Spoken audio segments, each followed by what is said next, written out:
Hey guys, so I've been there too. You buy a brand new power tool, you get out of the package, and then you realize, shit, I threw out the directions. Now you have no idea how to operate this thing, but you're going to do your best. So you came to me to try to learn something a little bit more about it.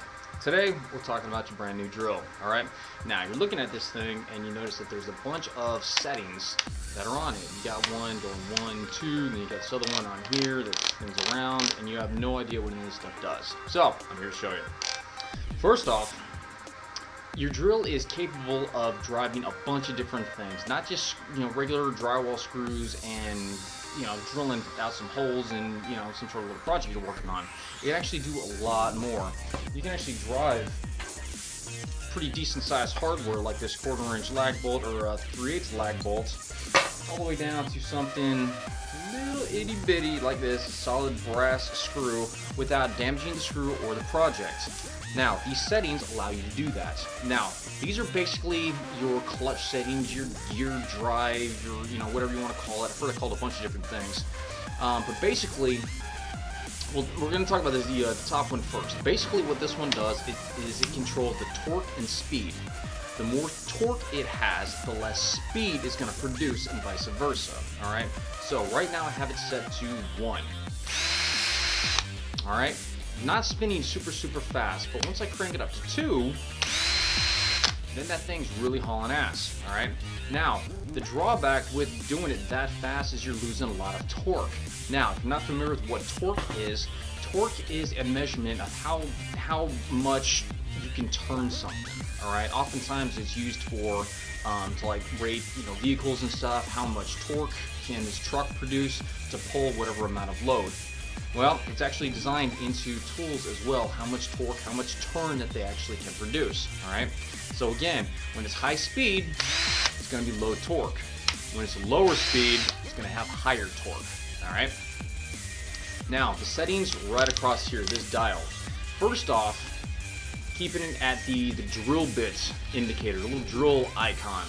Right there, this thing is going to try for everything in it to turn that drill bit as hard as it can, no matter what it encounters, no matter what the material or substance is. All right. Now, why would you ever want to change from that? Well, I'll show you. When you're driving screws using the drill, sometimes you need to be just a little bit more gentle. All right. Let me show you an example. This is a decorative hinge that is made out of solid brass.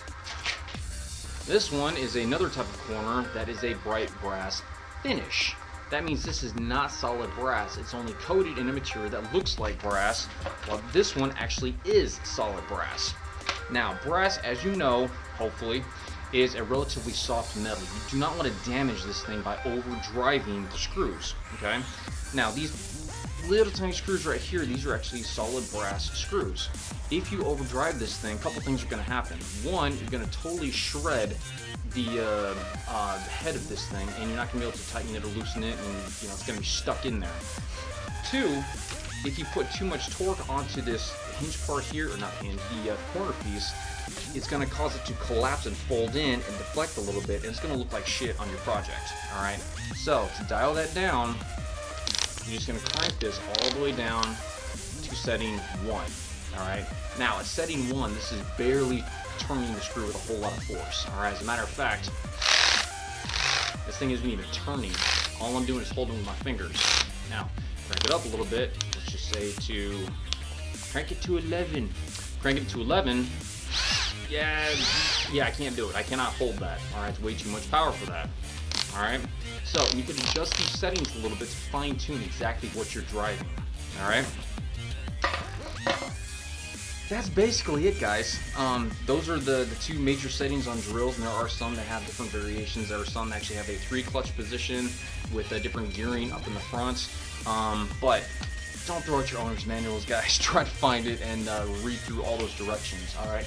I am actually one of those geeks that once I get a brand new power tool, before I start screwing with it, I open up the book, start reading all the safety information, and try to find out the best way to use that tool, because these things ain't cheap, man. Not made of money yet. So anyway, if you have any other tips or tricks on using drills in some of those settings, let me know. And as always, questions, comments, concerns, complaints, whines, bitches, moans, groans, leave them down below. Thanks for watching.